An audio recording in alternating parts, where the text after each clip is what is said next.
আসসালামু আলাইকুম। গ্রামের দৃশ্য আঁকা অনেক সহজ, দেখতে থাকুন এই ভিডিওটি। প্রথমে দেখুন একটা দাগ, এভাবে একটা দাগ, আবার এখানে একটা দাগ, এভাবে করে দুইটা দাগ দিলাম। আবার দেখুন এখানে একটা দাগ, আবার এখানে একটা দাগ, আবার দেখুন এখানে একটা দাগ, এখানে একটা দাগ। দেখুন মোট 6টা দাগ দিলাম, দুইটা দুইটা করে। এরপর এটার সাথে লেগে দিলাম, এভাবে করে লেগে দিব প্রত্যেকটাই। দেখুন এটা এটার সাথে, এটা এটার সাথে। ঘর আঁকা অনেক সহজ। প্রথমে আমরা ঘর বাড়িগুলো আঁকবো। এরপর দেখুন এভাবে করে তিনটাতেই দাগটা বের করে দিব। এরপর কি করব, এটা আমরা ডাবল করে দিব, এই তো। আবার এটা ডাবল করে এটার সাথে লেগে দিব, আবার এটা ডাবল করে দিব। দেখুন, দেখতে পাচ্ছেন এখানে তিনটা ঘরের চালা সহজেই হয়ে গেল। আমরা কিন্তু সহজ কৌশলে আপনাদেরকে শেখানোর চেষ্টা করি, যেন ছোটরা দেখে দেখে নিজেরাই আঁকতে পারে। এভাবে করে দাগ কিন্তু আপনারা দিতে পারবেন।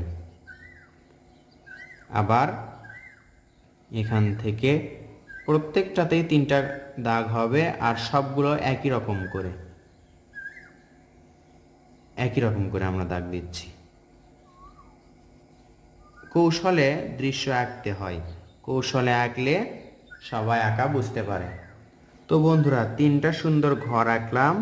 ঘরে কিন্তু দরজা আঁকতে হবে বরাবরই। আপনাদেরকে সোনামণিদের জন্য, বিশেষ করে ছোট্ট বাচ্চাদের জন্য আমি শেখাই। আপনারা আপনাদের বাচ্চা বা সোনামণিদেরকে স্কুলে ভর্তি করানোর মতোই রংধনু আর্ট অ্যান্ড ড্রয়িং চ্যানেলটি সাবস্ক্রাইব করে রাখবেন, বেল আইকনটি বাজিয়ে রাখবেন, যেন নতুন ভিডিও ছাড়া মাত্রই তারা দেখতে পারে। ইন্টারনেটে অনেক বাজে জিনিস থাকে, সেগুলো দেখার পরিবর্তে, কার্টুন দেখার পরিবর্তে বাচ্চারা ড্রয়িং দেখবে। ড্রয়িং দেখলে তারা নিজেরাও শিখতে পারবে এবং আগ্রহী প্রকাশ করবে।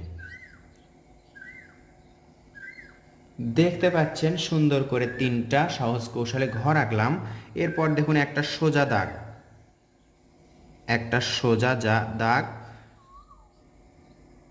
এইভাবে এখান থেকে আসে এখানে লাগলো, আবার এখানে ফাঁকা পড়লো, আবার এখান থেকে দেখুন, আবার এখান থেকে, এবার এখান থেকে। এই তো, এগুলো হচ্ছে দূরের গাছ। এই গাছগুলোর ওপরে যদি আমরা একটা সূর্য আঁকি, আঁকি তাহলে কিন্তু অনেক সুন্দর লাগবে। আকাশে একটা সূর্য। এই সূর্যতে যেহেতু আমরা ছোট বাচ্চাদের দৃশ্য আঁকছি, এভাবে করে যদি একটা করে দাগ দেই কেমন লাগবে বলুন? আশা করছি এই দাগ দেওয়ার কারণে ভালো লাগছে। চাইলে ঘুরে ঘুরে দিতে পারে। দেখুন এটা বাঁকা হয়ে গেল, আমরা এভাবে করে সোজা করে ধরে এভাবে দাগ দিতে পারি। তার আগে রাবার দিয়ে এটা মিশে নিব। আমি কিন্তু এই প্রথম রাবার ব্যবহার করলাম, পুরো দৃশ্য আঁকতে রাবার ব্যবহার করিনি, কারণ সহজ কৌশলে আঁকলে রাবারের তেমন প্রয়োজন হয় না। এবার এখান থেকে এইভাবে করে আমরা রাস্তা আঁকবো, আবার এখান থেকে এভাবে করে রাস্তা আঁকলাম।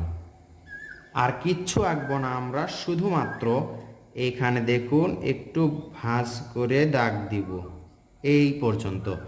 এরপর এই তো, চাইলে আপনারা কিন্তু এভাবে দেখুন জিগজ্যাগের মতো করে ঘাস আঁকবো। এই ঘাসের ওপরে আবার আমরা ফুল গাছ আঁকবো। ফুল আঁকলেই কিন্তু গাছ আঁকা হয়ে যাচ্ছে, কারণ আমরা নিচে ঘাস আঁকছি, ওই ঘাসটাই ফুলের গাছ হয়ে গেল। এভাবে করে তিনটা গোল দিব। গোল দেওয়ার পর এই তো এইভাবে করে আবার গোল করব, তাহলে সুন্দর ফুল হয়ে গেল। আবার এখানে প্রথমে উপরেরটা দিব, এরপর দুই পাশে দুইটা দিব, এইতে একটা, এইতে একটা, শেষ। আবার উপরেরটা, দুই পাশে দুইটা, এভাবে করেই ফুল আঁকা শেষ। এরপর এভাবে একটা দাগ দিব, এটা এভাবে একটা দাগ দিব, এভাবে একটা দাগ দিব। তিনটা ফুল হলো।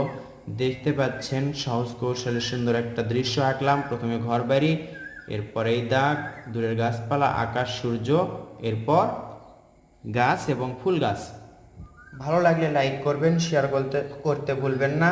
অবশ্যই মনে রাখবেন এটা ছোটদের একটি শিক্ষণীয় চ্যানেল। আপনার সোনামণিদের ড্রয়িং শেখাতে আমাদের সাথেই থাকুন। ধন্যবাদ। আসসালামু আলাইকুম।